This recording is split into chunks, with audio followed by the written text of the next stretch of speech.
What got me hooked on Zorro was the fascination of this handsome, romantic, swashbuckling man that had a dual identity, was foppish by day, hero by night. The biggest thing that differentiated Zorro from the other Westerns of the time was the humor of the series. It wasn't just the good guys, the bad guys, it was real people. Zorro had a great moral compass and felt a sense of responsibility to right wrongs. He wasn't a superhero, he was an extraordinary hero.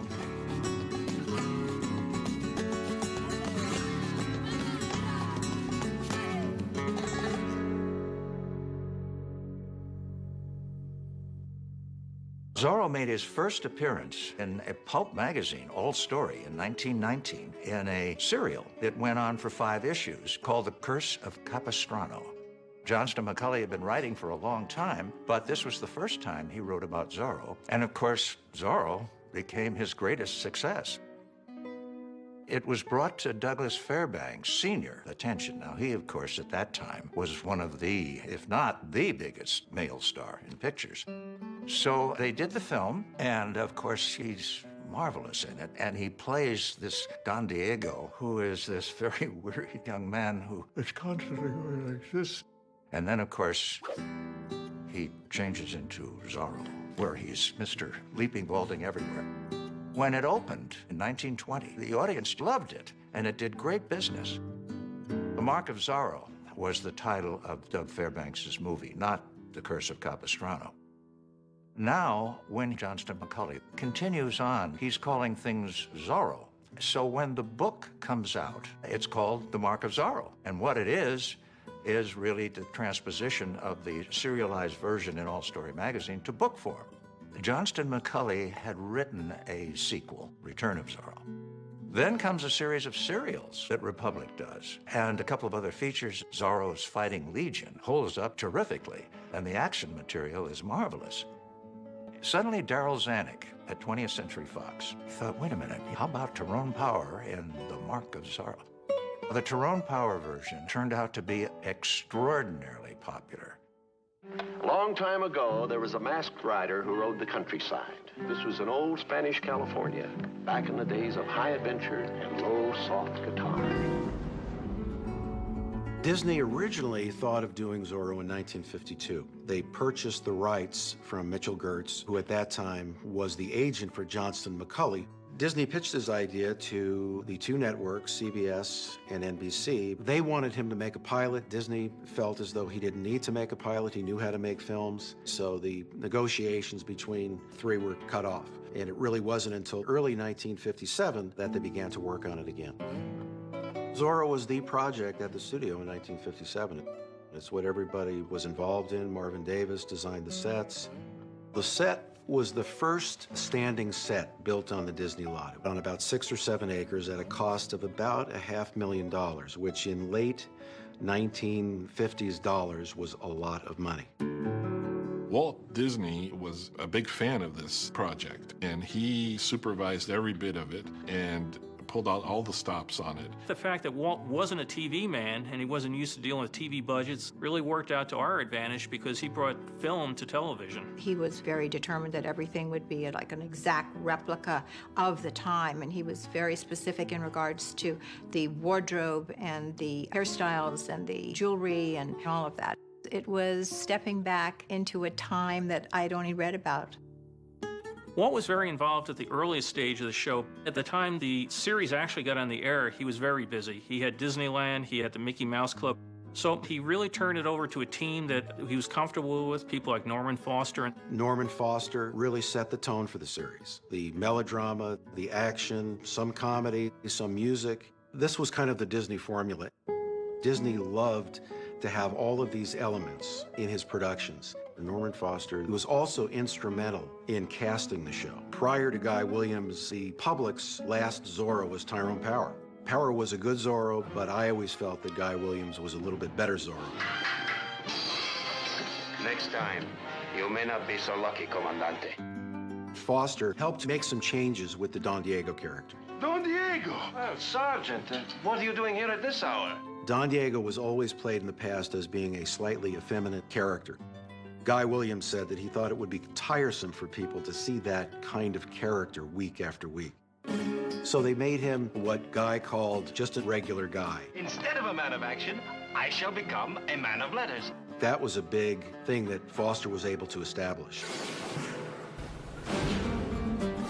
Walt Disney's dedication was to excellence, so the finished product to him was everything. Each episode of Zorro cost approximately $78,000, 39 episodes a season. And those were shot on a 5-day schedule, which was really extravagant for that period of time, and it really shows. It has a real film look to it. What impressed me the most about the show was the fact that the actors all worked together so well. They were a true ensemble, and so the whole air on the set was that of adventure and fun. The casting of Guy Williams was incredibly crucial to the success of the show. He really had a personality for that character. Guy Williams brought an incredible presence to the character. His broad smile and his dashing good looks. He had a great spirit that just comes across on the camera.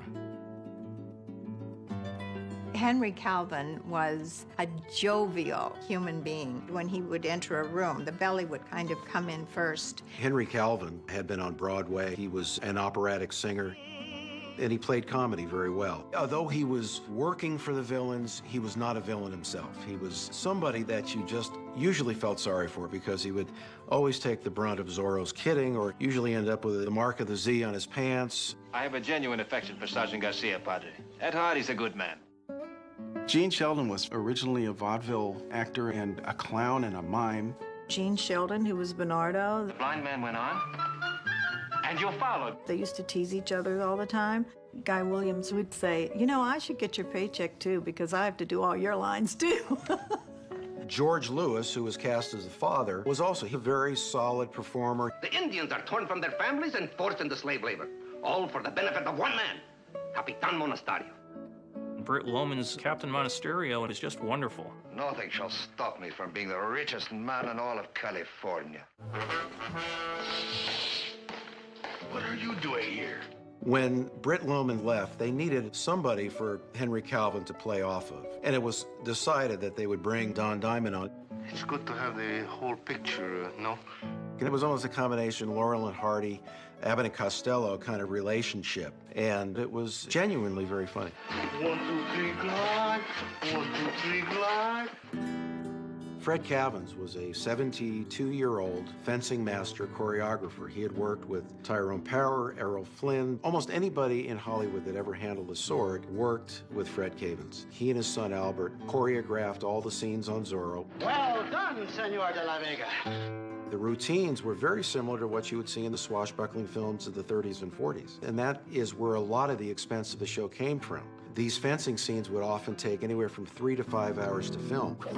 One of the things that's impressive about the way they were shot, there were some long routines without the camera stopping. They were really first class. Out of the night, when the full moon is bright, comes a horseman known as Zorro. George Bruns, who wrote the Zorro theme, spent his entire career as a composer at Disney. A Z that stands for Zorro. Norman Foster's lyrics with George Bruns' wonderful, almost Spanish dance-like theme in 3/4 time. It's colorful, it's flavorful, it sets the moment. The sign of the Z. Zorro. The record of the Zorro theme wound up in the top 20 on the Billboard charts. Series television in the 1950s often did not have a lot of original music, but Zorro was the exception to the rule in that every single episode had an original score. William Lava composed the scores for all 78 half hours of Zorro, and 2 of the 4 one-hour shows as well. He came to Zorro with a huge background as a Western composer for the Republic serials of the late 1930s and into the early 1940s. William Lava wrote an average of 10 to 15 minutes of music for every episode. He would tend to do it in just a few days, and it was recorded at the Disney scoring stage. One of the wonderful things about the atmospheric music of Zorro is the fact that it's often solo guitar. In this case, almost always, Laurindo Almeida, who is probably the greatest acoustic guitarist in the history of the Hollywood studios.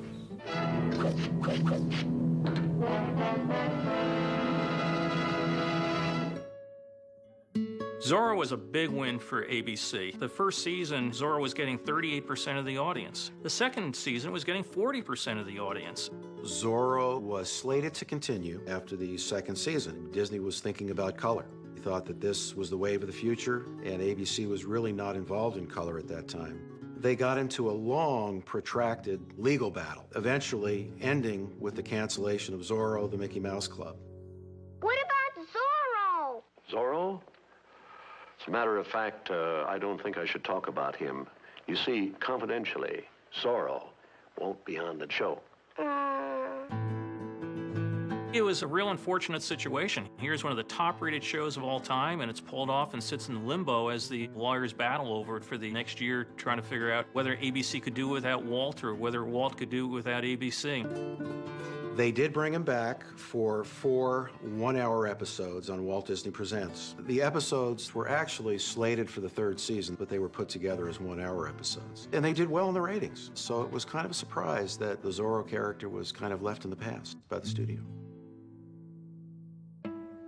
Even though Zorro was only on for 2 seasons, many think it was longer because it was one of the longest syndicated rerun series ever.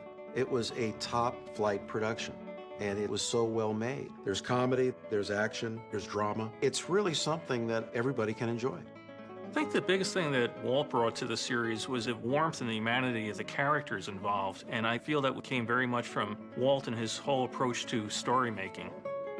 We need heroes. We need people with character, integrity, people who think of others first before they think of themselves. Zorro and Don Diego de la Vega were excellent role models for children and for adults on how to genuinely think of others less fortunate than you are. Till we meet again.